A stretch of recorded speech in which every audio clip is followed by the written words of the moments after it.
అందరికీ నమస్కారం. నేను మీ కిరాక్ కార్పేని. ఇప్పుడు తీసుకున్న టాపిక్ ఏంటంటే నిన్న ప్రెస్ మీట్ పెట్టి జగన్మోహన్ రెడ్డి తన ఓన్ ఛానల్ సాక్షిలో, అంటే మిగతా ఏ ఛానల్ కూడా రానిడు ప్రెస్ మీట్కి. ఎందుకంటే ఎవరు ఏ క్వశ్చన్ సంధిస్తారు, ఏ ప్రశ్నని అడుగుతారనే భయం. ఆయన ఛానల్ అనుకోండి, ఒక కెమెరా అసిస్టెంట్, ఒక కెమెరామ్యాన్ ఉంటాడు, ప్రొడక్షన్ ఏదైనా టీ కాఫీ ఇచ్చేవాళ్ళు ఉంటారు తప్ప మిగతా వాళ్ళు ఎవరు ఉండరు. మహా అయితే ఒక స్క్రిప్ట్ రాసి ఇచ్చి పేపర్లో ఏదైతే స్క్రిప్ట్ రాసిస్తారో వాటిని ఆ వ్యక్తిని మాత్రమే పక్కన పెట్టుకుంటారు, మిగతా వాళ్ళు రారు. కాబట్టి ఆ దమ్ము ధైర్యం వానికి ఎక్కువ ఉంటుంది. ఇంకోటి కూడా లైవ్ అని పెడుతూ ఉంటారు. ఇక్కడేమో గడియారం ఉంటుంది ఈ లెఫ్ట్ హ్యాండ్కి, దాంట్లో చూస్తేనే 3 ఉంటే లైవ్ మాత్రం 5 ఉంటుంది. అంటే దాన్ని పర్ఫెక్ట్గా ఎడిటింగ్ చేసుకొని ఏదన్నా ఏదో అంకెలు గాను సంఖ్యలు గాను పొరపాటు ఏదైనా బూతులు వస్తేనో అబద్ధాలు ఆడితేనో ఏదో ఒకటి ఆడేదన్నీ అబద్ధాలే, కానీ ఇంకేదన్నా పొరపాటున ఎక్కువ స్థాయిలో అబద్ధాలు వచ్చి వీటన్నిటిని ఎడిటింగ్ చేయించుకొని ఎడిటర్ల దగ్గర దాన్ని లైవ్ అని పెట్టి ఆయన ఏదో గొప్పగా మాట్లాడినట్టు, ఆయనకేదో తెలివితేటలు ఉన్నట్టు, ఆయన ఏదో స్క్రిప్టు సంబంధించిందే కాదు నాకు నాలెడ్జ్ ఉందన్నట్టు కూడా యాక్టింగ్ చేస్తుంటాడు. వర్రా రవీందర్ రెడ్డి అనే ఒక దొంగని, బూతులు మాట్లాడేవాడిని, సభ్య సమాజం తలదించుకునే ఒక వెధవని కూడా ఈ మధ్యకాలంలో ఏపీ పోలీసులు కూడా డీజీపీ గారి ఆధ్వర్యంలో కూడా ఆయన్ని పట్టుకోవడం జరిగింది. అదే మన వర్రా రవీందర్ రెడ్డిని అరెస్ట్ చేయడం జరిగింది, సెల్లో వేయడం జరిగింది. కాబట్టి కేసులు కూడా నమోదైనాయి.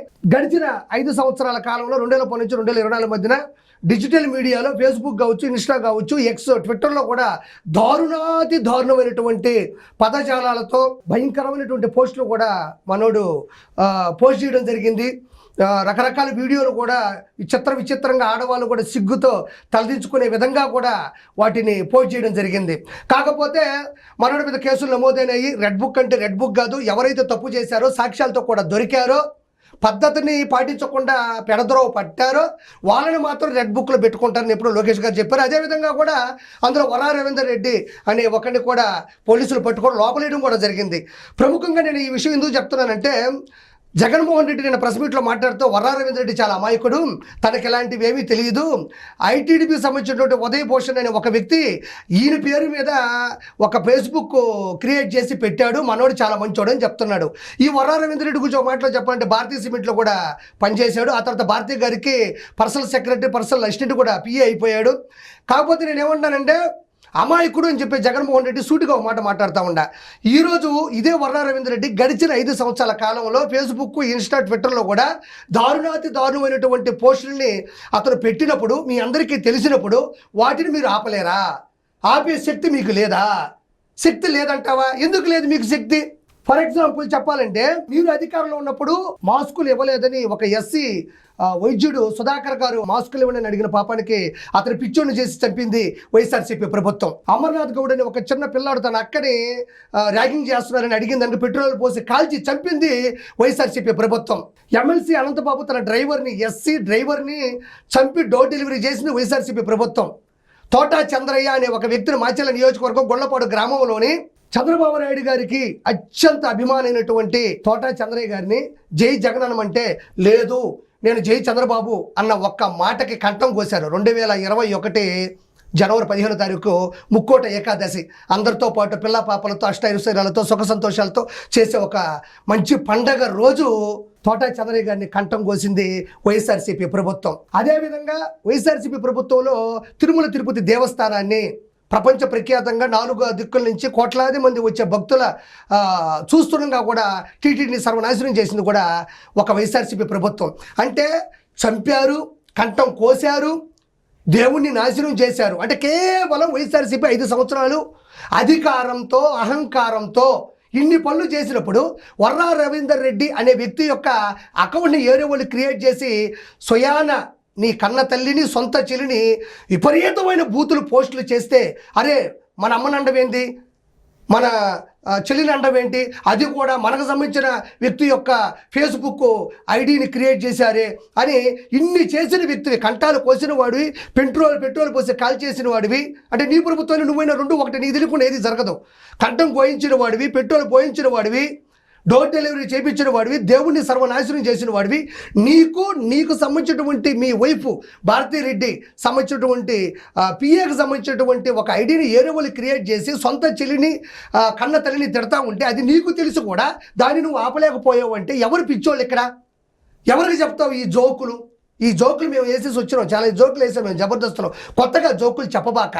ఇన్ని చేసిన వ్యక్తివి అధికార వ్యామోహంలో, అధికార దాహంతో, అహంకారంతో అధికారాన్ని అడ్డుపెట్టుకొని ఇన్ని హత్యలు చేసిన వాడి, ఇన్ని హత్యా రాజకీయాలు నడిపిన వాడివి, వెంకటేశ్వరుని సన్నిధిలో అవినీతి చేసిన వాడివి, మీ ఆవిడ పిఏ మీద ఉండేటువంటి ఐడిని నువ్వు బ్లాక్ చేయలేవా, డిలీట్ చేయలేవా, దాన్ని ప్రైవేట్లో పెట్టలేవా?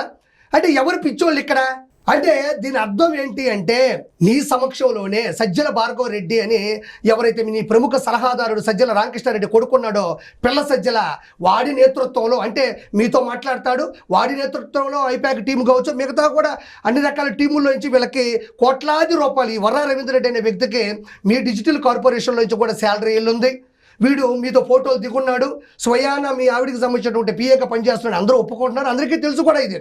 ఇలాంటి ఒక వ్యక్తి నీచమైన పోస్టులు వీడి ఫేస్బుక్ ఐడి నుంచి, ఇన్స్టా నుంచి, ఎక్స్ నుంచి వస్తుంటే ఎవడో క్రియేట్ చేశాడు మీరు చెప్తున్నారు కదా, వాడిని మీరు ఎందుకు, అంటే ఐడిని ఎందుకు బ్లాక్ చేయలేకపోయినారు, ఎందుకు డిలీట్ చేయలేకపోయినారు, ఎందుకు ప్రైవేట్లో పెట్టలేకపోయారు? అంటే దాని అర్థం ఏంది? ఆ పోస్టులు అలానే కొనసాగుతూ వస్తున్నాయంటే కేవలం ఇవన్నీ పోస్ట్ చేయించింది పిల్ల సజ్జల, దాని నుంచి ప్రోత్సహించింది వైఎస్ జగన్మోహన్ రెడ్డి అనే నువ్వు. ఇంకో విషయం ఇక్కడ చెప్పాలి అంటే, నువ్వేమనుకున్నావంటే జగన్మోహన్ రెడ్డి ఇవన్నీ కూడా ఇమేజ్ వస్తుంది అనుకున్నావు. ఏది? ఈ బూతులు, ఈ మార్ఫింగ్ ఫోటోలు, వీటికి సంబంధించిన భువనేశ్వర్ గారిని, 1-2 కాదు కదా, భువనేశ్వర్ గారిని, వంగలపూడి అనిత గారిని, తర్వాత వచ్చేసి నానా బ్రాహ్మణి గారిని, ఉండవల్లి అనుష గారిని, తర్వాత వచ్చి రాయపాటి అన్న గారిని, నా భార్య లక్ష్మీ ప్రసన్న అని ఒకరిని, లేడీసు ఎవరైనా వచ్చి మాట్లాడితే, ఒక అబ్బాయి మాట్లాడితే అమ్మాయి, అమ్మాయి మాట్లాడితే అబ్బాయిలు, విచక్షణారహితంగా విజ్ఞానం లేకుండా మీ వైఖరి ఎలా ముందు స్థాయికి వెళ్ళిందో ఎవరు ప్రత్యేకంగా చెప్పక్కర్లేదు. ఈ అంటే నువ్వు ఏదైతే ఇమేజ్ వస్తుంది అనుకున్నావు అది డ్యామేజ్ అని నువ్వు ఊహించలేకపోయావు. ఇంకోటి ఏంటంటే, నువ్వు ఊహించేంత శక్తి నీకు లేదు, ఎందుకంటే నువ్వు ఒక మానసిక రోగివి, మానసిక వ్యాధితో బాధపడుతున్నావు, భయపడుతున్నావు. ఇంకోటి గుర్తుపెట్టుకో, వర్రా రవీంద్రరెడ్డి నువ్వు ఎందుకు ఆపు అంటే, నీకు బూతులు అంటే చాలా ఇష్టం. నీకు ఎవరన్నా ప్రశ్నిస్తే తిరిగి ప్రశ్నించలేవు, ప్రశ్నించినోడికి సమాధానం ఇవ్వలేవు. ఏదన్నా ఇవ్వగలవు అంటే బూతుల్ని నువ్వు రాజకీయంలో ఒక భాగంగా ముందుకు పంపించడం జరిగింది. నీ బతుకు ఏంటంటే వైఎస్ జగన్మోహన్ రెడ్డి, నువ్వు చేసిందంతా ఒకటే, అదుపు తప్పితే అధికారాలు, తప్పు చేస్తే క్షమించాలి, అదుపు తప్పితే అధికారాలు, పద్ధతి తప్పితే పదవులు, సలహాలు ఇస్తే సదుపాయాలు, బూతులు తిడితే భవిష్యత్తులు, ఇవన్నీ కూడా దగ్గరుండి పురమాయించి అందరినీ సెటిల్ చేసిన ఏకైక గవర్నమెంట్ ఏదన్నా ఉందంటే అది వైఎస్ఆర్సీపీ గవర్నమెంట్ అని నేను మనస్ఫూర్తిగా చెప్తున్నా. సరే, వర్రా రవీంద్రరెడ్డి అనేవాడు ఎవరికి కనబడడు, ఆయన పేరు మీద ఎవరో ఫేస్బుక్ అకౌంట్ క్రియేట్ చేశారు అందాం, ఓకే, అది పక్కన పెడదాం. ఎందుకంటే ఇదంతా డిజిటల్ మీడియాలో కొన్ని మాత్రం లోపాలు జరుగుతాయి కాబట్టి సామాన్య మానవులకి, సామాన్య ఓటు హక్కుదారులకు తెలియకపోవచ్చు. కానీ చదువుకున్న పిల్లలకి, టీచర్స్కి, మిగతా ఉండే వాళ్ళందరికీ తెలుసు, అది నువ్వే చెప్పించావని. ఇప్పుడు నేను మాట్లాడుతున్నా, వర్రా రవీంద్రరెడ్డి అకౌంట్ ఏరే వాళ్ళు చేశారని చెప్పి నీకు నేను ఒక చిన్న సవాల్ ఇస్తున్నా. ఈరోజు బోరుగడ్డ అనిల్, శ్రీరెడ్డి, పంచు ప్రభాకర్, మిగతా వాళ్ళు పక్కన పెడతాం, ఇంటూరు రవికిరణ్ అని మిగతా వాళ్ళు చాలామంది ఉన్నారు, పక్కన పెడతాం.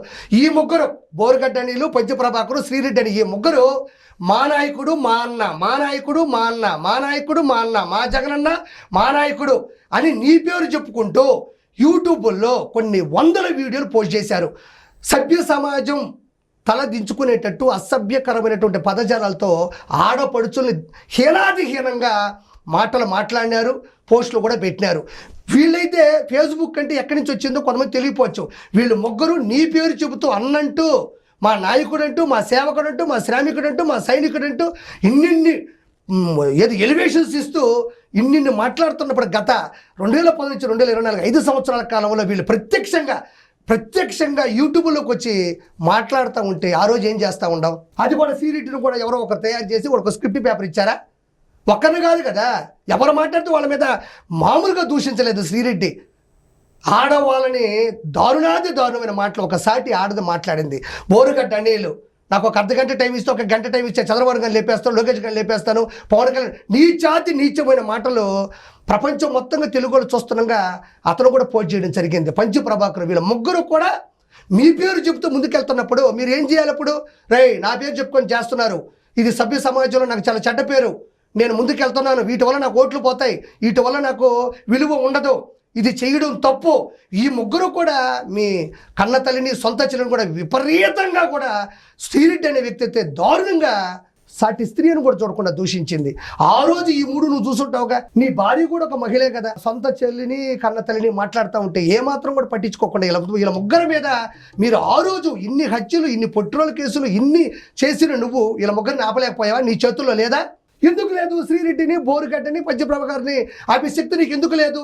నటి కాదంబరి జత్వాని ఎక్కడో ముంబైలో తన ఫ్లాట్లో ఉంటే ఇక్కడి నుంచి ముగ్గురు ఐపీఎస్లను పంపించి కేవలం ఆ అమ్మాయి చెప్పిన మాట వినలేదు అని చెప్పి ఎవడో కోన్కిస్క గొట్టంగాడు చెప్పిన మాట విని ఆ అమ్మాయిని తన నివాసంలో ఉంటే నిర్దాక్షిణ్యంగా మన రాష్ట్రం కాకపోయినా వెనక ముందు చూసుకోకుండా, సానుభూతి కూడా లేకుండా, చిన్నపాటి గౌరవం కూడా మహిళని చూసుకోకుండా అక్కడికి వెళ్ళి కుక్కల విద్యాసాగర్ చెప్పిన ఒక డెకాయిట్ మాటతో జత్వానిని తీసుకొని వచ్చి ఇక్కడ లోపలేసి నెల రోజులు చట్టానికి విరుద్ధంగా ఎంత దారుణంగా హింసించారంటే వాళ్ళ తల్లిదండ్రులు కూడా బాగా చదువుకున్న కుటుంబం అది, ఎవరు చదువుకుపోయిన కుటుంబం. ఒక అమ్మాయి ముంబై ఇక్కడి నుంచి ముగ్గురు ఐపీఎస్లు టికెట్లు తీసుకొని వచ్చి ఇబ్బంది పెట్టారు కదా. మరి అక్కడ ఉన్న అమ్మాయిని ఇక్కడ తీసుకొని ఇబ్బంది పెట్టంగా తెలియదు నీకు? సోషల్ మీడియాలో ఒక ముగ్గురు దారుణంగా ప్రత్యక్షంగా యూట్యూబ్లో మాట్లాడుతూ ఉంటే ఎందుకు ఆపలేకపోయావు? ఎందుకంటే ప్రేరేపించింది, వాళ్ళని ఉత్తేజితం చేసింది, వాళ్ళని ఉద్వేగం నింపింది వైఎస్ జగన్మోహన్ రెడ్డి పార్టీలో ఉండేటువంటి చాలామంది. వీటన్నిటికీ కూడా ఆజ్యం పోసింది వైఎస్ జగన్మోహన్ రెడ్డి. వాళ్ళ ముగ్గురేనా? కొడాలని, వల్లభనేని వంశీ, అంబటి రాంబాబు, వీళ్ళైతే చట్టసభల్లో మాట్లాడినారు. ఏదైతే ఎమ్మెల్యేగా గెలిచిన తర్వాత మెంబర్ ఆఫ్ లెజిస్లేటివ్ అసెంబ్లీ ఏదైతే చట్టసభ ఉంటుందో అసెంబ్లీకి వెళ్ళిన తర్వాత కూడా బడ్జెట్ సమావేశాలు లేకపోతే ఇంకోటో ప్రశ్నించాలో లేకపోతే ఎదిరించాలో లేకపోతే గల విప్పాల్సినటువంటి చట్టసభలో కూడా దారుణమైన మాటలు ప్రజలు ప్రత్యక్ష ప్రసారంలో చూస్తున్నాగా కూడా ఎంత దారుణాలు మాట్లాడాడో ప్రజలకు తెలియదా? ఈరోజు వర్రా రవీంద్ర రెడ్డి తప్పు చేయలేదు అంటే ఈ తప్పు చేయడందరినీ మాత్రం ఆపగలిగావా? నీ పేరే చెప్తున్నారు, నువ్వే నాయకుడు అంటున్నారు, మా అన్న అంటున్నారు, నీ ద్వారా గెలిచిన వాళ్ళు ఉన్నారు, నీ సింబల్ ద్వారా లోపలికి వచ్చి మాట్లాడిన వాళ్ళు ఉన్నారు. వీళ్ళందరూ ఎవరు? కాబట్టి జగన్మోహన్ రెడ్డి, నువ్వు చేసిన తప్పు ప్రజలు కాదు, దేవుడు కాదు, ఈ ప్రకృతి కూడా క్షమించరానిది. మనిషిగా పుట్టావు కానీ మనిషికి ఉన్నటువంటి విలువలు కానీ మానవత్వనీయమైనటువంటి విశ్వాసం కానీ నీకు ఎప్పుడూ లేదు. కాబట్టి జనాలు పిచ్చోళ్ళు కాదు. మొన్న ఇలాంటి మాటలు మాట్లాడడం వల్లే 11 వచ్చినాయి. ఈసారికి ఎన్ని వస్తాయనేది నువ్వే నిర్ణయించుకో.